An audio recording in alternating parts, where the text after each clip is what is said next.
터닝포인트 시간입니다. 6월의 첫 번째 장 일단 시작이 좋습니다.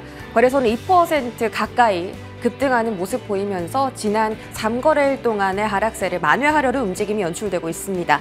다만 코스닥은 현재 강보합권인데 오늘 아침보다 탄력이 둔화되면서 윗꼬리를 다는 모습, 상승분이 조금 반납된 모습이 확인됩니다. 그래도 양시장에 오늘은 상승하는 종목이 훨씬 더 많다라는 점 좀 긍정적인데요. 수급 한번 확인해 보시죠. 외인 기관의 동반 순매수가 들어오고 있습니다. 아침부터 꾸준하게 매수 규모가 확대되고 있고 미국의 10년물 국채금리가 최근에 시장 하락을 좀 주도했습니다. 이 10년물 국채금리가 다시금 조금 하락하면서 오늘 외국인 수급 다시 들어오고 있고요. 6월 달에 키워드는 외국인 수급이 회복되느냐인 것 같습니다. 오늘 선물 시장에서도 1조 원 넘게 사자세 보이고 있고요. 기관은 반대로 1조 원 넘게 매물을 선물 시장에서 토해내고 있습니다. 코스닥 시장에서도 외인 기관의 동반 순매수 확인되고 있고요. 외국인이 340억 원 매수 포지션 잡고 있습니다. 역시나 아침보다 더 늘어났습니다. 자, 외국인 오늘 어떤 종목 사고 있는지 볼까요? 자, 오늘 삼성전자가 드디어 좀 바닥을 터치한 건지 궁금합니다. 최근에 계속 좀 연일 하락하면서 지수도 동반 하락세를 보였는데 전력기기도 함께 좀 담고 있는 모습이고요. 매수 포인트 잡아보도록 하겠습니다. 자, 그리고 오늘 또 그 바이오 종목들이 좀 눈에 띄게 올라오고 있죠. 아스코가 선반영이 되지 않고 이슈가 다 나오고 나서 확인을 한 뒤에 후 반영으로 이제 주가가 다 올라가고 있습니다. 탈만한 종목 있는지도 함께 체크해 보도록 할게요. 자, 기관 순매수도 보겠습니다. 기관 순매수 안에서는 반도체 투톱이 여전히 눈에 띄고 지난주에 이어서 계속 연속 순매수 이어가고 있습니다. LG전자까지 함께 상승하고 있고 사들이고 있고 한화 에어로스페이스가 갑자기 좀 반도체 쪽으로 엮이기 시작했습니다. HBM에 들어가는 TC 본덜 한화 정밀 기계가 하이닉스에 공급했다라는 소식 때문인데 한화 에어로스페이스 오늘 급등세 나타나고 있습니다. 반면에 그동안에 독점 공급했던 한미 반도체는 주가가 좀 떨어지기 시작했는데 보시면 확연하게 차이가 나죠. 정말 너무 많이 떨어진다 싶을 정도로 우하향이고 하나 에어로스페이스는 이 자리에서 이만큼이나 오르네 라는 생각이 들 정도입니다. 목표 주가를 오늘 증권가에서 25만 원 정도로 잡았는데 거의 다 도달을 했죠. 과연 뛰어넘을 것인가?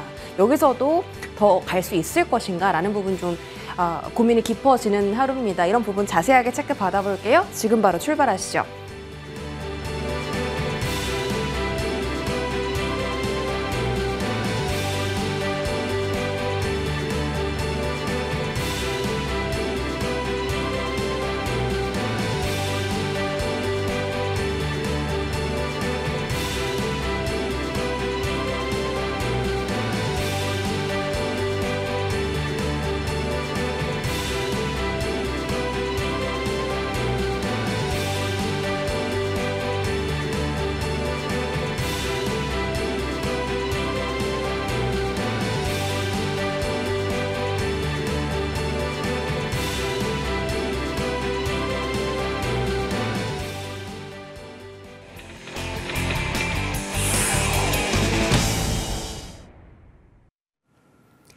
네, 오늘 장 탑10은 위즈웨이브 이권희 대표와 함께하겠습니다. 어서 오세요. 네, 안녕하세요. 네, 오늘은 지수는 잘 가고 있는데 전반적으로 반도체가 또 다시 한번 주도 섹터는 아닙니다. 오늘 또 어떤 포인트를 짚어봐야 할지 하나씩 열어볼 텐데 반도체는 일단 봐야겠죠. 한미 반도체 이슈가 있어서 한미 반도체의 독점이 깨진다라는 말과 함께 이제 하나 에어로스페이스가 급등을 하기 시작합니다. 이게 사실 저희가 좀 전에 이야기를 나눴는데 하나 에어로스페이스가 아직 샘플 공급한 단계잖아요. 네. 그러면 정식적으로 SK 하이닉스 납품하려면 좀 시간이 더 걸릴 수 있다는 거잖아요.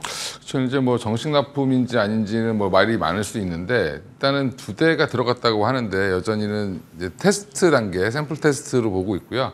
라인에 이제 본격적으로 설치가 되는 거는 이제 그게 어느 정도 통과가 돼야 되겠죠. 그래서 지금은 조금 오늘 한미 반도체가 경쟁자가 생겼다. 그동안 독점 구조가 깨진다라는 이슈 때문에 급락을 했는데 이렇게 과민 반응을 보일 거라고는 저는 또 생각을 못했는데 너무 과하게 반응을 보였죠. 하나 에어로스페이스에 보면 안 되는 사업 분야를 인적 분할로 떼어낸다고 4월 5일 날 발표했는데 안 되는 사업 분야가 아니라 이제 인적 분할을 하겠다고 그랬죠. 지배 구조 이런 것들 때문에 그 안에 이제 하나 정밀기계라는 100% 자회사가 있습니다. 그 회사에서 이제 납품을 했다라는 부분이 부각되면서 지금 오늘 하나 에어로스페이스가 급등을 했는데 방산주가 아니라 갑자기 반도체 장비주로 올라가는. 맞아요. 예, 인적 분할을 해도 그러면 이제 하나 에어로스페이스와 이제 인적 분할되는 다른 회사가 같이 고평가를 받지 않겠냐라는 그런 기대감이 반영된 것 같고요. 물론 이제 호재를 반영하는 거다라고 보시면 되는데 앞으로 이제 가능성은 당연히 높죠. 그리고 HBM 독점이 안 되면 한미반도체 입장에서는 지금 마진율이 뭐 영업이익률이 한 40%? 이렇게 나오고 있는데 30%에서 40% 가까이 나오고 있는데 이게 좀 줄어들지 않겠냐라는 우려도 있을 수 있습니다. 근데 또 하나는 조만간에 한미반도체가 이제 그 6월 IR을 좀 있으면 하는데 네. 거기에서 발표하겠다는 내용이 고객사 확대라는 부분이 있습니다. 그러면 마이크론뿐만 아니라 삼성전자까지 얘기가 나올 수도 있기 때문에 지금 한미반도체는 여전히 지금 조정시 매수 관점으로 보시는 게 맞고요. 예전에 생각해 보시면 엔비디아의 경쟁자인 AMD가 MI300 시리즈를 처음 발표했을 때 엔비디아 주가가 좀 많이 빠졌었습니다. 근데 보니까 뚜껑 열어보니까 아직도 지금 점유율을 못 올리고 있죠. 그 얘기는 이게 한 번에 확 들어오기는 어려울 것 같고요. 여전히 이제 그 심리적으로 약간 좀 그런 부분인데 실적으로 보면 한미반도체는 여전히 좀 치고 올라갈 가능성은 높다라고 좀 개인적으로 보고 있습니다. 그러면 일단 경쟁사가 나타났다라는 관점에서 TC본도의 가격이 좀 하락하고 이 경쟁으로 인해서 수익성에 영향받을 가능성은 없습니까? 수익성은 좀 떨어질 수 있는데 물량이 많아지면 또 그건 극복하겠죠. 그리고 또 이제 하나가 TC 본딩 장비만 있는 게 아니라 지금 결국엔 하이브리드 본드 이쪽도 지금 새로 장비를 좀 업그레이드 하고 있는 중이고요. 개발을 하고 있는데 원래 그 지금 시장에서 한화정밀기가 그걸 준비하고 있던 거를 4월달 기사 보시면 이미 그게 나와 있습니다. 나와 있는데 조금 생각보다 빨리 납품을 하다 보니까 시장에서 좀 놀란 것 같고요. 예, 근데 이게 약간 승계구도와 같이 엮여 있는 그걸 보면 결국에는 좀 밀어주기, 집중적으로 좀 하나 그쪽을 밀어주는 쪽으로 지금 해서 좀 속도를 낸 것 같고요. 저는 여전히 이쪽은 뭐 경쟁자가 생긴다고 해서 그렇게 시장이 쪼그라들거나 문제가 생기거나 이렇게 하진 않을 것 같고 같이 크는데 여전히 한미반도체가 MS의 폭은 훨씬 더 높을 수밖에 없다, 당분간. 이렇게 생각하고 있습니다. 경쟁사 이야기가 나와도 엔비디아가 계속 그 독점적 지위를 유지했던 것처럼 한미반도체도 그러할 것이다. 그럼 한미반도체는 매수 기회로 보시고 하나 에어로스페이스는 오늘 다 올랐다 이렇게 보세요? 하나 에어로스페이스는 오히려 조금 매도를 하는 게 낫죠. 지금은 이제 오히려 본인의 이슈로 올라간 게 아니라 어떻게 보면은 자회사 이슈로 올라갔는데 그 TC 본딩 장비 2대 납품한 거 가지고 지금 이렇게 올리는 거는 사실 조금 의미가 좀 많이 반영된 것 같고요. 물론 이제 앞으로 인적 분할을 하더라도 그 회사도 고평가를 받게 되면 이 가격을 유지할 수 있고 하나 에어로스페이스 자체의 이제 2분기 영업이익도 사실은 뭐 1분기 영업이익이 한 3배 이상 나올 걸로 보고 있기 때문에 그러면 실적으로 올리는 거는 뭐 인정하겠지만 지금 오늘 이걸로 올렸다라고 하면 사실은 조금 조정을 받을 수도 있다, 단기적으로. 조금 이제 대표님 생각하시기에 과도한 반응이다. 과도한 반응. 한미반도체는 대신 매수 기회일 수 있다. 이렇게 말씀해 주셨고 반도체에 대한 전반적인 분위기는 어때요? 오늘 삼성전자는 좀 상승하고 있잖아요. 이제서야 좀 바닥을 딛는 듯한 느낌이 나고 삼성전자가 지분을 가지고 있는 YC는 또 오늘 신고가까지 경신했거든요. 이제는 아예 삼성 뭐 밸류체인 이쪽 저가 매수 해야 되나요? 삼성 밸류체인들도 이제 바닥을 좀 잡는 모습이죠. 그러니까 이것도 우려가 좀 과했던 거죠. 삼성이 HBM 탈락했다 그러면 이게 무슨 뭐 신물질을 개발하다가 떨어진 것도 아니고 이거는 그냥 수율의 문제고 뭐 공급 사이드에서 조립할 때 뭐 이런 삼성의 HBM을 써보니까 TSMC가 마음에 안 들어 이런 정도라고 보시면 되는데 자기가 호환하기가 힘들어서 이렇게 패키징할 때 힘들어서 얘기를 한 거라고 좀 보고 있거든요. 그러면 이 부분은 개선을 하면 되는 건데 개선하는 과정이 조금 시간이 얼마나 걸리냐의 문제고 기대가 워낙 컸기 때문에 실망도 컸다. 하지만 또 반대로 얘기하면 더 나빠질 건 없죠. 근데 HBM 관련돼서 그러면 삼성이 못 해낼 거냐라고 믿는 사람은 아무도 없습니다. 그러면 해낸다라고 하면 사실은 지금 주가는 뭐 충분히 기술적 반등도 나올 수 있는 자리니까 충분히 기대해 보셔도 되고요. 그렇다고 해서 하이닉스를 또 뭐 팔아야 되냐? 이게 또 이렇게 흑백 논리로 가면 안 된다라고 말씀드리고 싶은 게 그 젠스랑이 이제 대만 가서 타이페이 국립대학에서 이제 기조연설할 때 네. 이제 반도체 관련 행사에서 기조연설할 때 얘기를 보면 그런 거죠. 앞으로 25년에는 이렇게 할 거고 블랙엘의 울트라 버전을 내놓을 거고 26년에는 루빈 체계로 갈 거다라고 하면서 무슨 얘기를 했냐면 HBM 8개 쓰다가 이제 12개 써야 된다.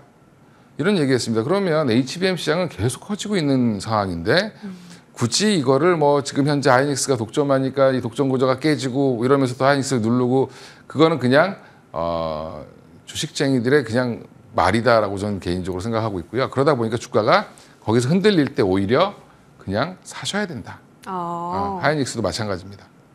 그럼 둘 다 사야 되면 하나만 택한다면 그러니까 뭘 사야 하이닉스를 되나요? 갖고 계신 분들은 하이닉스 지금 굳이 뭐 팔진 말자. 예, 팔지 말자라고 말씀드리는 거고 삼성전자가 없으신 분들은 조금씩 뭐 매수해 보셔도 저는 좋은 자리라고 보고 있고 또 삼성전자를 갖고 계신 분들이 물려 있다라고 해서 너무 걱정하실 필요 없다 이렇게 보시면 되죠. 추가 매수도 괜찮은 자리인가요? 반도체 전반적으로. 그렇죠. 전반적으로 추가 매수해도 괜찮다. 그러면 돌고 이런 돌아 결국엔 반도체로 올 겁니다. 이런 시각은 어때요? 엔비디아가 액면 분할하잖아요. 네. 2월 7일 전에 사야 그 액면 분할의 수혜를 받을 수 있는 건데 아예 그 미국 주식으로 보는 건요? 뭐 그거는 개인의 성향이시니까 뭐 달러로 바꿔서 뭐 사셔도 되는데 엔비디아가 액면 분할하면 또 싸 보여서 또 사겠죠. 이제 물론 이제 유동성이 더 많아지니까 지금 근데 조금 부담스러운 거는 우리나라 사람들이 제일 많이 갖고 있는 주식이 지금 엔비디아로 바뀌었습니다. 테슬라에서. 근데 테슬라가 제일 많이 갖고 있을 때 얼마 안 있다 테슬라가 조금 고점 찍고 내려왔거든요. 네. 그러니까 엔비디아도 지금은 많이 올랐지만 더 갈 수도 있다라고 좀 보는데 근데 조금 쉬어갈 수도 있다. 쉬어갈 수도 있다. 네. 지금 그 저희 채팅창에서 엔비디아가 3분기까지는 어떻게 저렇게 장악은 하겠지만 그 이후로는 조금 더 경쟁사들이 치고 올라오면서 시선이 분산되지 않을까 이런 이야기도 있는데 그렇게 근데 보세요? 그거는 뭐 그때 가봐야 아는 거고 엔비디아 없는 분들은 부정적으로 보시려고 계속 하는 거고 엔비디아 있는 분들은 계속 긍정적으로 보는 거죠. 근데 객관적으로 보면 엔비디아의 독주는 당분간 이어질 겁니다. 그러니까 AMD가 아무리 치고 올라오더라도 생각보다 MS를 차지하는 비중은 많아야 30% 정도 수준이라고 보시면 되고요. 네. 그것도 AMD께 너무 좋아서 사는 게 아니라 엔비디아께 없어서 사는 거다. 그런 경우가 더 많을 수 있습니다. 그래서 지금 AI 산업은 물량 싸움입니다. 뭐 메타의 CEO가 얘기한 것처럼 내가 칩을 많이 하면 확보할수록 AI 성능이 좋아지더라. 그러니까 이제 어떤 거든지 간에 성능이 일정 부분 올라와 있는 것들은 많이 넣는 게 오히려 지금은 빨리 돈을 버는 길이기 때문에 네. 아마 AMD가 치고 올라오는 것도 사실은 나중에 물량이 늘어나는 부분도 결국엔 좋아서라기보다는 성능이 얼추 비슷하거나 조금 떨어지더라도 지금 빨리 써야 되기 때문에. 그러니까 우리가 이제 맛집 가면 그 옆에 비슷한 집들이 많죠. 근데 또 맛집만 또 손님이 제일 많기도 근데 하죠. 결국에 거기서 넘쳐서 기다리지 못하시는 분들 거기 가서 또 드시는 분들 그것도 계시죠. 맞아요. 예, 그런 효과라고 생각하시면 될 것 같습니다. 이런 이야기도 있어요. 만약에 삼성전자가 하이닉스 따라서 HBM 공급하게 되면 가격 경쟁이 좀 떨어지는 거 아니냐. 어쨌든 아까 그 TC 본도처럼 결국엔 또 가격이 인하되는 거 아니냐. 그 부분이 이제 가장 걱정되시는 것 같거든요. 근데 그렇게까지 떨어지지 않을 겁니다. 왜요? 그게 물량 자체가 그렇게 확 늘어나기 때문에 계속 부족합니다, 지금. 삼성전자 그래도 캐파가 좀 크잖아요. 캐파가 크더라도 당분간 아마 공급한다 하더라도 가격 걱정은 없다. 하이닉스의 비중이 더 높을 거고요. 삼성의 비중이 이제 조금씩 올라가는 그런 형태일 가능성이 높다. 그럼에도 불구하고 삼성전자를 또 사라고 하셨네요. 삼성전자는 어차피 다른 사업부도 있기 때문에 뭐 파운드리도 그렇죠. 있고. 파운드리도 있고 그다음에 레거시도 지금 있고. 뭐 레거시도 되게 좋아지고 있고 물론 하이닉스도 같이 있는데 삼성은 또 휴대폰도 있죠. 지금 네. 뭐 예. 그러니까 여러 가지로 봤을 때 포트폴리오는 삼성전자가 더 안정적입니다. 예. 근데 하이닉스는 왜 그 변동성이 크냐? 반도체만 하기 때문에 변동성이 크다라고 생각하시는 게 오히려 더 맞죠. 알겠습니다. 이 AI 서버 제조업체 대리도 주가가 폭락했는데 이거 수요 의심은 어떻게 해석을 해야 돼요? 그냥 이것 때문에 이제 뭐 네. PC고 모바일이고 다 이제 수혜 받을 거라고 다들 막 이제 기대하고 있었잖아요. 근데 약간 좀 날벼락 같은 이슈라서요. 시장의 기대보다 속도가 느릴 수밖에 없죠, 당연히. 왜냐하면 지금 누가 다 만들고 있냐면 거의 대부분의 파운드리를 다 TSMC 혼자 하고 있습니다. TSMC 혼자 하고 있는데 이 물량을 다 대는 게 사실 되게 어렵겠죠. 근데 AI 서버를 이제 구축해 주는 데는 델뿐만 아니라 여러 회사가 있습니다. 그러면 나눠서 하는 거다 보니까 당연히 그게 엔비디아처럼 확 눈에 띄게 좋아질 수가 없는 거겠죠. 그렇게 생각하시면 되고요. 델은 앞으로 이제 뭐 PC용 AI 관련된 것도 지금 굉장히 잘 하고 있고 할 거고, 그 다음에 서버도 잘 할 겁니다. 근데 서버를 델만 하는 게 아니기 때문에 이게 같이 내가 짓고 싶어도 반도체가 없으면 못 하는 거고, 그다음에 짓고 싶어도 땅을 빨리 굳이 확보를 못하면 못 짓는 거죠. 그러니까 이런 부분들을 시장은 그냥 우리는 머리로만 생각하니까, 숫자로만 생각하니까 왜 빨리 안 돼? 이러는데 기업은 그걸 하려면 엄청난 프로젝트들을 진행을 해야 되고 이런 과정들이 항상 시장의 기대보다 좀 느릴 수밖에 없다라고 보시는 게 맞습니다. 느리다. 그래도 여전히 뭐 좋다라는 평가시죠. 그렇죠. 예. 그러면 오늘 이스페타시스가 좀 더 떨어지는 것도 이 영향일까요? 그 대표님께서 지난주 금요일에 오늘장을 기대하시라 이런 말씀해 주셨는데 오늘 좀 떨어집니다. 뭐 그래도 떨어져도 사야 된다. 그래도 사야 된다? 네. 어차피 3분기 실적을 보고 가야 되는 종목입니다. 그러니까 3분기에 무조건 좋아질 수밖에 없다라고 보면 그때 또 확인하고 그랬네. 우리가 괜히 의심했구나. 그리고 네. 또 다시 이제 확인을 하겠죠. 알겠습니다. 반도체 이야기는 여기서 마무리 짓고 여전히 긍정적이다라는 정리와 함께 바이오로 넘어가 볼까요? 유한양행, 네. 오스코테, 두 자릿대 상승 기록하고 있고 알테오젠도 다시 꿈틀꿈틀 상승하기 시작합니다. 최근에 아스코 이제 행사를 마쳤고 이게 사실은 선반영을 우리가 먼저 생각하고 있었는데 안 움직이네. 그래서 안 갈 줄 알았는데 갑니다. 후반영돼서 가고 있고 여기서 이제 시세가 시작인가가 궁금하거든요. 유한양행이 오늘 거의 유한양행 대장인 것 같은데. 오스코텍 더 올라갈 수 있을 거라고 좀 보고 있고요. 이제 둘이 같이 묶어서 보시면 됩니다. 어차피 지금 두 회사가 움직이는 건 렉나자라는 이제 비소세포 폐암 치료제 이제 1차 치료제로 선정이 이제 8월 중에 되는 걸로 알고 있는데 이제 FDA 허가 기대감을 갖고 있고요. 이걸 이제 이미 라이센스 아웃을 했죠. 오스코텍이 개발한 물질인데 렉나자가 우리나라에서 이미 쓰고 있고요. 폐암 치료제로. 이게 얀센한테 팔았죠. 근데 오스코텍이 유한양에 팔았고 유한양이 얀센한테 판 겁니다.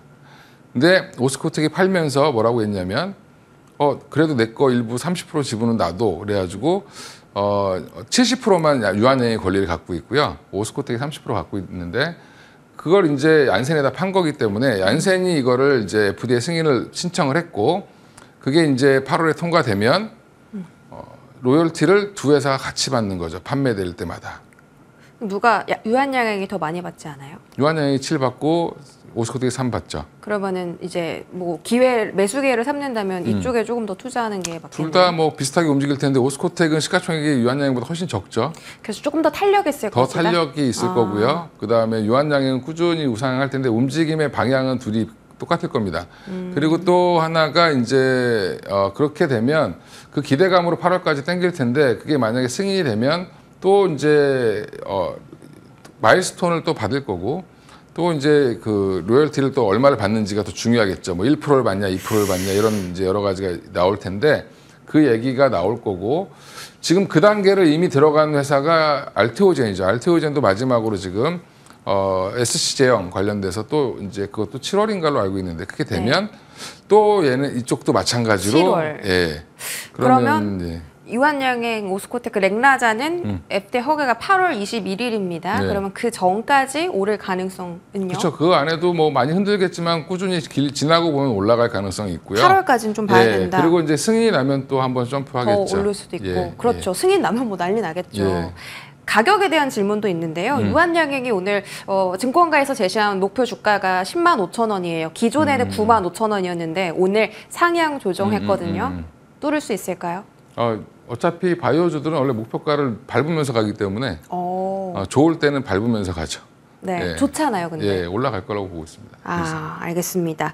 자, 그러면 뭐 다른 종목들도 질문을 해볼까요? 알테오젠이나 삼천당 제약이나 기존의 바이오 섹터에서 이제 대장 자리를 잡고 있던 종목들 있잖아요. 그 종목들도 이런 분위기와 함께 움직일 가능성도 있을까요? 그러니까 바이오 종목은 저는 이제 몇 개 안 보는데, 그러니까 다 보죠, 보기는. 보는데 너무 초창기 기술을 갖고 있거나 뭐 아니면 물질 하나에 너무 의존하거나 이러면 사실 그런 회사들은 조금 리스크가 굉장히 크고요. 근데 이제 좀 오래된 회사들 같은 경우 뭐 후보 물질도 많이 있고 파이프라인도 여러 개 있는데 그 중에 이미 기술 수출한 게 많이 있는 회사들은 좀 보실 필요가 있습니다. 그래서 최근에 급락했던 뭐 한올바이오파마도 여전히 좀 좋게 보셔야 되고, 또 알테오젠도 최근에 많이 흔들었지만 뭐 지금 뭐 MSCI 지수 편입 이것 때문에 올랐다. 근데 공부 하나도 안 하시는 분들이 이렇게 얘기하는 거고, 알테오젠은 어차피 26년에 이제 이게 통과가 되고, 이거 이번에 이제 그 키트루다 SG형이 FDA 승인을 받게 되면 기술 수출료만 마일스톤만 추가로 받는 게 1조 한 4천억 정도를 받을 거고요. 네. 그 이외에 이제 그 26년이라고 보고 있는데, 그럼 27년부터는 또 26년 말부터는 로열티도 받겠죠. 판매가 네. 되기 시작하면 로열티 수익은 계속 늘어날 텐데, 그렇게 보면 지금 주가는 한 2, 3년치 땡겼다라고 하면 굉장히 싼 거죠. 예, 그래서 지금 아직도 주가가 안 빠지고 움직이고 있다라고 보시면 되고, 또 하나가 이제 뭐 지금 그 외에 이제 ABL 바이오가 지금 어제 학회 발표가 굉장히 좋았는데 경쟁사 대비해서 데이터가 훨씬 더 잘 나왔고요. 지금 ABL 바이오도 그러면 이 ABL 530, 510인가 뭐 530인가 하는 그 물질이 기술 수출이 추가로 될 가능성도 높다. 그러면 ABL 바이오 전략은 기술 수출을 빨리빨리 하는 겁니다. 그래서 그 회사는 오히려 저는 이중항체 플랫폼을 잘 갖고 있기 때문에 뭐 ABL 바이오 정도. 그래서 제가 보는 거 지금 아까 말씀드린 뭐 한 대여섯 개밖에 안 되죠. 네. 예, 그 정도만 지금 저는 리스트에 넣고 있고, 나머지는 여전히 그냥 보고 있다. 알겠습니다. 유한양행, 오스코텍, 알테오젠, ABL 바이오, 한올바이오파마. 예, 그 정도. 요 정도 보고 계신다라고 하셨고, 뭐 바이오 종목들이 사실 이슈가 있어서 오르다가도 너무 이제 주가가 심하게 흔들리니까 접근하기 어려워하시는 분들 계신데 5개 중에 탑픽 하나만 마지막으로 꼽아주시죠. 일단 지금 현재는 아마 유한양행과 오스코텍의 탄력이 더 좋을 텐데, 네. 근데 아스코 끝나고 나면 또 이제 쉬겠죠. 그래서 꾸준히 올라갈 건 아마 알테오젠이 다음 타자가 되지 않을까. 역시 알테오젠 1등이다. 알겠습니다. 바이오에 대한 답변도 들어봤고요. 이 시간 여기서 마무리하시죠. 위즈웨이브 이권희 대표와 함께했습니다. 고맙습니다. 네, 감사합니다.